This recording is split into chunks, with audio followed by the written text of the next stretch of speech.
నేడు ఉపాధ్యాయ దినోత్సవం సందర్భంగా గురువారం కలెక్టరేట్ సమావేశ మందిరంలో జిల్లా విద్యాశాఖ ఆధ్వర్యంలో నిర్వహించిన ఉపాధ్యాయ దినోత్సవ వేడుకలకు కలెక్టర్ క్రాంతి వల్లూరు, తెలంగాణ పరిశ్రమల మౌలిక సదుపాయాల కల్పన వల్ల చైర్మన్ నిర్మలా జయప్రకాష్ రెడ్డి, మెదక్ పార్లమెంటు సభ్యులు రఘునందన్ రావు ముఖ్య అతిథులుగా హాజరయ్యారు. భారత రాష్ట్రపతి డాక్టర్ సర్వేపల్లి రాధాకృష్ణ చిత్రపటానికి పూలమాల వేసి ఘనంగా నివాళులర్పించారు. ఈ సందర్భంగా జిల్లా కలెక్టర్ క్రాంతి వల్లూరు మాట్లాడుతూ తల్లిదండ్రుల తర్వాత జీవితంలో మంచి చెడు నేర్పించి వారిని విద్యను నేర్పించి ఉన్నత స్థానంలో నిలబెట్టి తీర్చిదిద్దే ప్రత్యేక స్థానం ఉపాధ్యాయులనిదేనని అన్నారు. ఉపాధ్యాయులు విలువలతో కూడిన విద్యను నేర్పించాలని, చిన్నప్పటి నుంచే పిల్లలకు తల్లిదండ్రులను గౌరవించి అందరితో స్నేహభావంగా మెలగాలని విద్యా బుద్ధులను ఉపాధ్యాయులు నేర్పించాలన్నారు. ఈ కార్యక్రమానికి ఎమ్మెల్యేలు చింతా ప్రభాకర్, సంజీవారెడ్డి, జిల్లా విద్యాధికారి వెంకటేశ్వర్లు, ఉపాధ్యాయులు పాల్గొన్నారు. అందరికీ కూడా నమస్కారం మరియు ఉపాధ్యాయ దినోత్సవం సందర్భంగా శుభాకాంక్షలు తెలియజేస్తున్నాను. మన భారతీయ సంస్కృతిలో తల్లిదండ్రుల తర్వాత ఉపాధ్యాయులకి గురువులని దైవంగా భావిస్తాం. మనం మాతృదేవో భవ, పితృదేవో భవ, అలానే ఆచార్య దేవో భవ, అతిథి దేవో భవ అని నమ్మే సంస్కృతి మనది. తల్లిదండ్రుల తర్వాత ఒకరి జీవితంలో మంచి చెడు అని నేర్పించి వారికి విద్యను అందించి ఉన్నత స్థానంలో తీర్చిదిద్దే ప్రత్యేక స్థానం ఉపాధ్యాయులు మాత్రమే పోషిస్తారు. మన భారతదేశ భావి భారత పౌరుల యొక్క భవిష్యత్తు అంతా కూడా మీ చేతిలో ఉంటుంది. కాబట్టి మీ అందరినీ కూడా కోరేది ఏమంటే విద్యా బోధనలో విలువలు అన్నది తప్పకుండా మీరు పిల్లలకు నేర్పించాలి. పాఠశాలలో చదువు ఏదైతే నేర్పిస్తున్నారో దాంతోపాటు వారికి స్పెషల్గా విలువలతో కూడిన విద్యా బోధన కూడా చేయాలి. ఎందుకంటే మనం సమాజంలో కొన్ని దయనీయ పరిస్థితులు కూడా చూస్తున్నాము.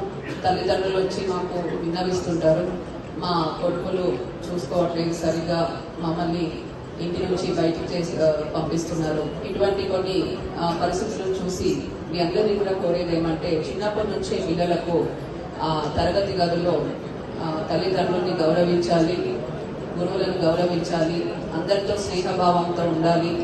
ఇటువంటి మంచి ఎథిక్స్ అండ్ మోరల్ వాల్యూస్ కూడా మీరు పిల్లలకి ముందు నుంచే నేర్పించాలి. దాంతోపాటు ప్రభుత్వ పాఠశాలలో పనిచేసే ఉపాధ్యాయులకు సామాజిక బాధ్యత కూడా ఇంకా ఎక్కువ ఉంటుంది. ఎందుకంటే ఆ గ్రామంలో ఎవరైతే పిల్లలు ఈ పాఠశాలకు వస్తారో వారికి విద్యను అందించడంతో పాటు వారు రెగ్యులర్గా పాఠశాలకు వస్తున్నారా లేదా, ఎవరైనా డ్రాప్ అవుట్స్ అవుతున్నారా, ఎస్పెషల్లీ కొంచెం 8th క్లాస్ తర్వాత బాలికలు డ్రాప్ అవుట్స్ అవుతుంటారు. సో అటువంటి పిల్లలందరినీ కూడా గమనించి వారి తల్లిదండ్రులతో మీటింగ్స్ ఏర్పాటు చేసి వారిని మోటివేట్ చేసి వారికి కంటిన్యూస్గా విద్య అందించే విధంగా కూడా మీరు చేయాల్సి ఉంటుంది. అలానే విద్యా బోధనలో కూడా కొన్ని మార్పులు కూడా తీసుకురావాలి. ఎందుకంటే నేను సంగారెడ్డి జిల్లాలో చాలా పాఠశాలలు ఇప్పటికీ ఇన్స్పెక్ట్ చేసి ఉన్నాను. యూనిలేటరల్గా మనం జనరల్గా టీచింగ్ చేస్తుంటాము. కానీ పిల్లల్లో గ్రాస్పింగ్ పవర్ పెరగాలి అంటే వారితో కూడా మీరు బ్లాక్ బోర్డ్ మీద రాయించండి, వారితోనే పాఠాలు చదివించండి, వారికి త్వరగా గ్రాస్ప్ అవుతుంది.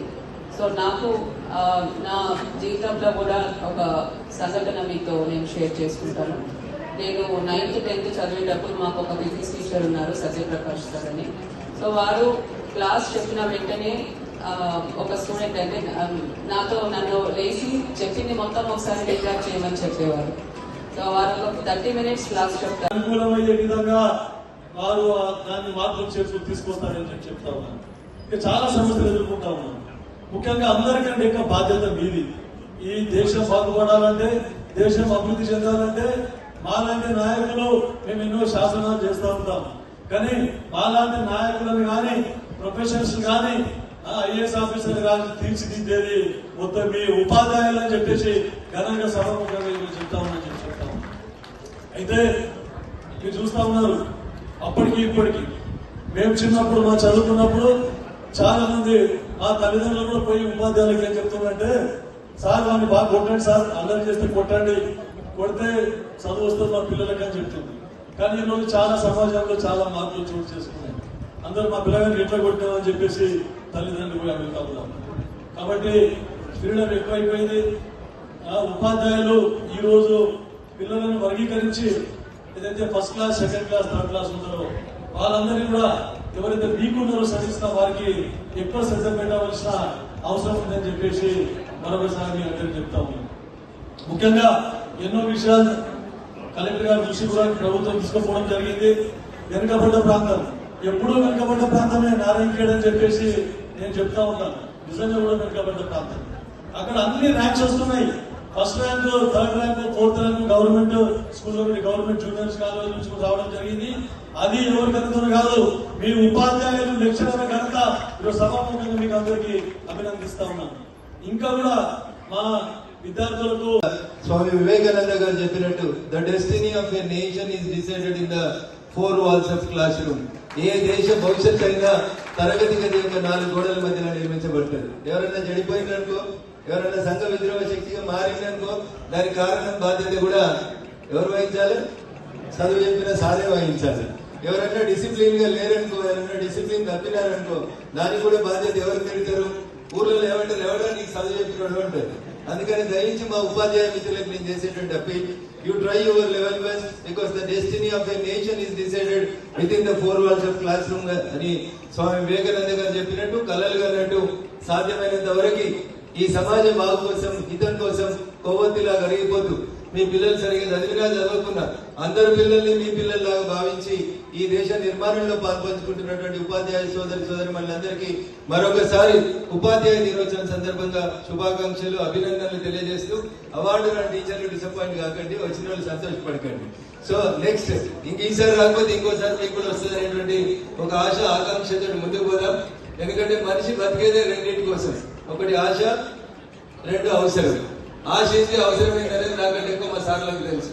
అందుకని ఆశ, అవసరం 2 మనిషిని నడిపిస్తే ఈసారి రానటువంటి ఉపాధ్యాయ మిత్రులు డిసప్పాయింట్ కావద్దని, వచ్చేసారి తప్పకుండా మీకు మంచి అవార్డు, ఎందుకంటే గొప్ప స్థానం సమాజంలో లభించాలని కోరుకుంటూ అవకాశం ఇచ్చినటువంటి వేదిక మీద ఉన్న పెద్దలకి, వేదిక ముందు ఉన్నటువంటి విద్యాబుద్ధులు నేర్పించేటువంటి మా ఉపాధ్యాయ మిత్రులందరికీ కూడా శుభాకాంక్షలు, అభినందనలు తెలియజేస్తూ సెలవు తీసుకుంటా ఉన్నాను.